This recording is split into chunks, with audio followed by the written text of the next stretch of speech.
ഈ വജൈനൽ ഭാഗത്തിന് smell അറിയാനോ taste അറിയാനോ ഒരു വഴിയില്ല. പിന്നെ ഇതിനെ ബന്ധപ്പെടുമ്പോൾ ഈ ഫ്ലേവേർഡ് കോണ്ടംസ് യൂസ് ചെയ്യുന്നത്. ശരിക്കും പറഞ്ഞാൽ ഫ്ലേവേർഡ് കോണ്ടം അങ്ങനെ ബന്ധപ്പെടാൻ വേണ്ടിയിട്ടല്ല ഡിസൈൻ ചെയ്തിരിക്കുന്നത്. ശരിക്കും പറഞ്ഞാൽ അത് മാർക്കറ്റൈസ് ചെയ്തിരിക്കുന്നത് വെച്ച് കഴിഞ്ഞാൽ മൗത്ത് ഉപയോഗിച്ചുള്ള സ്റ്റിമുലേഷന് വേണ്ടിയിട്ടാണ്. മൗത്ത് ഉപയോഗിച്ച് സ്റ്റിമുലേറ്റ് ചെയ്യുമ്പോൾ എന്തിനു വേണ്ടിയിട്ടാണ് പ്രൊട്ടക്ഷൻ എന്ന് ചോദിച്ചു കഴിഞ്ഞാൽ അതുവഴിയും സെക്ഷലി ട്രാൻസ്മിറ്റഡ് രോഗങ്ങൾ സ്പ്രെഡ് ചെയ്യാൻ സാധ്യതയുള്ളതാണ്. ഇപ്പൊ ട്രസ്റ്റഡ് പാർട്ണറിന്റെ കൂടെ ചെയ്യാൻ വേണ്ടി പ്രൊട്ടക്ഷൻ ഇല്ലെങ്കിലും കുഴപ്പമില്ല. അല്ലാതെയുള്ള കേസിലാണ് നമ്മൾ തീർച്ചയായിട്ടും പ്രൊട്ടക്ഷൻ എടുക്കേണ്ടത് വളരെ അത്യാവശ്യമാണ്. അപ്പോൾ അങ്ങനെയുള്ള കേസിൽ ഉപയോഗപ്പെടുത്താൻ വേണ്ടിയിട്ട് കുറച്ചുകൂടി നൈസ് ആയിട്ടുള്ള ഫീലിംഗ് കിട്ടാൻ വേണ്ടിയിട്ടാണ് അവിടെ ടേസ്റ്റും അതുപോലെ ഫ്ലേവറും കാര്യങ്ങളൊക്കെ ചേർത്തുകൊണ്ട് വരുന്നത് എന്നുള്ളതാണ്. അപ്പോൾ അത് അതിന് വേണ്ടിയിട്ട് സ്പെഷ്യലി ഡിസൈൻ ചെയ്തിരിക്കുന്നതാണ്. അതല്ലാണ്ട് ബന്ധപ്പെടലിന് വേണ്ടിയിട്ടല്ല എന്നുള്ളതാണ്.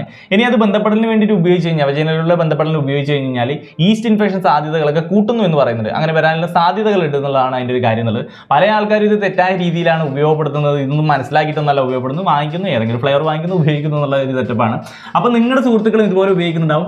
മാക്സിമം അവരിലേക്കൊക്കെ ഈ ഒരു ഇൻഫർമേഷൻ ഷെയർ ചെയ്ത് കൊടുത്തേക്കുക എന്നുള്ളതാണ്. ഭാവിയിലാണ് ഉപകാരപ്പെടുന്നുണ്ടെങ്കിൽ സേവ് ചെയ്തൊക്കെ മറക്കണ്ട. കൂടുതൽ